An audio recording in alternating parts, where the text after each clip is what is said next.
Question number 6 पे चलते हैं। क्वेश्चन नंबर 6 है हमारे पास 9B का क्वेश्चन नंबर 6 है कि 200 gram of fertilizer is required for a plot of land that has an area of 8 metre square. यानी इतने एरिया में फर्टिलाइज़र कितनी यूज़ हो रही है? 200 ग्राम्स यूज़ हो रही है। पूछा क्या है? The amount of fertiliser needed for the plot of land that has an area of this. तो इतने एरिया के लिए कितनी फर्टिलाइज़र यूज़ होगी? ठीक है, तो इसको भी करते हैं। हमारे पास गिवन क्या है कि 200 ग्राम फर्टिलाइज़र जो है वो रिक्वायर्ड है इस एरिया के लिए। अब उन्होंने मालूम करना, फर्स्ट वाले में क्या मालूम करना है? The amount of fertiliser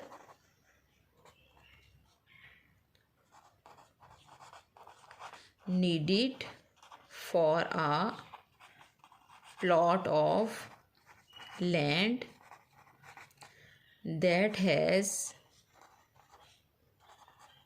an area of 14 metre square. अब देखें मालूम क्या करना है। 14 मीटर स्क्वायर के लिए फर्टिलाइज़र हमने फाइंड आउट करनी है कि कितनी फर्टिलाइज़र यूज़ होगी। 8 के लिए दी हुई है, तो 8 के लिए जो दी हुई है, अगर यहाँ से मैं 1 मीटर स्क्वायर की निकाल लूँ तो मैं 14 मीटर स्क्वायर की आराम से निकाल सकती हूँ। तो इसी गिवन चीज़ को मैं कैसे लिखूँगी कि 8 मीटर स्क्वायर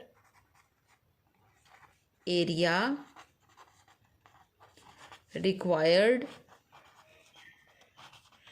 फर्टिलाइज़र, यानी 8 मीटर स्क्वायर का जो एरिया है उसे कितनी फर्टिलाइज़र की ज़रूरत है? 200 ग्राम्स। तो 1 मीटर स्क्वायर जो है उसे कितने की ज़रूरत होगी? 200 डिवाइडेड बाय 8 ग्राम। ठीक है, मुझे चाहिए कितना? क्वेश्चन में मुझे कहा है कि 14 मीटर स्क्वायर के लिए, तो यूनिट का आंसर निकल आया। तो 14 मीटर स्क्वायर एरिया के लिए क्या होगी? 200। यही जो यूनिट का आंसर था, इसको 14 के साथ अगर हम मल्टीप्लाई कर देंगे तो हमारे पास इसका जो है वो आंसर आ जाएगा।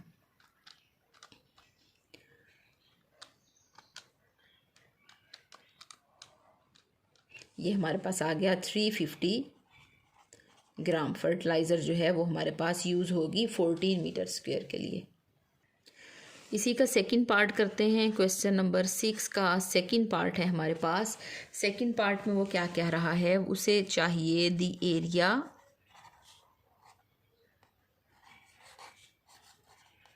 Of land that can be fertilized by 450 gram of fertilizer. Given चीज़ को यूज़ करेंगे। अब यहाँ हमने देखना है कि 450 ग्राम में कितना एरिया जो है वो फर्टिलाइज हो सकता है, यानी हमें इस एरिया की हमें चाहिए, तो इसी गिवन चीज़ को ही यूज़ करेंगे। लेकिन अब हम इधर क्या रखेंगे? ग्राम वाली चीज़ रखेंगे। इसी को अब किस शक्ल में लिखेंगे? वही जो गिवन है वहीं से शुरू करेंगे कि 200 ग्राम फर्टिलाइज़र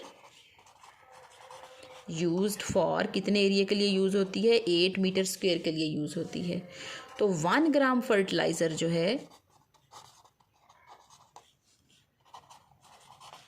वो कितने के लिए होगी? 8/8 को किसके साथ डिवाइड करेंगे? 200 के साथ। ठीक है, उन्होंने कितने ग्राम की पूछा है? 450 ग्राम की पूछा है। तो 450 ग्राम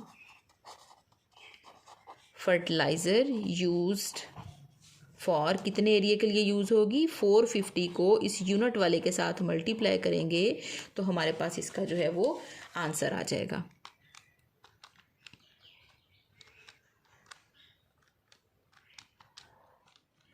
ये हमारे पास आ जाएगा 18 मीटर स्क्वायर के लिए। ठीक है, चीज़ों को थोड़ा सा अंडरस्टैंड किया करें। हमारे पास गिवन यही है, लेकिन यहाँ हमने डिफरेंट तरीके से काम शुरू किया। यहाँ हमें जो चीज़ मालूम करनी होती है उसे हम इस साइड पे रखते हैं, ठीक है, लेफ़्ट साइड पे रखते हैं। पहले 8 था, उसका 1 का आंसर निकाला, यानी यूनिट का आंसर निकाला। जब आपको एक पेंसिल की अगर आपको प्राइस पता है तो आपको 20 पेंसिलों की भी पता होगी, क्योंकि आप एक के साथ उसे मल्टीप्लाई कर देंगे। सेम यही सूरत हाल है, पहले आप उसकी यूनिट का आंसर निकाल लें, एक चीज़ का आंसर निकाल लें, फिर जो भी अमाउंट होगी आप उसी यूनिट वाले को उससे मल्टीप्लाई करेंगे तो हमारे पास आंसर आ जाएगा। यहाँ हमने एरिया को इधर रखा, यहाँ हमने फर्टिलाइज़र को यहाँ रखा, यहाँ हमने यूनिट एरिया का आंसर फाइंड आउट किया, यहाँ हमने यूनिट ग्राम का जो है वो फाइंड आउट किया कि उसके लिए कितना एरिया जो होगा वो हमारे पास रिक्वायर्ड होगा।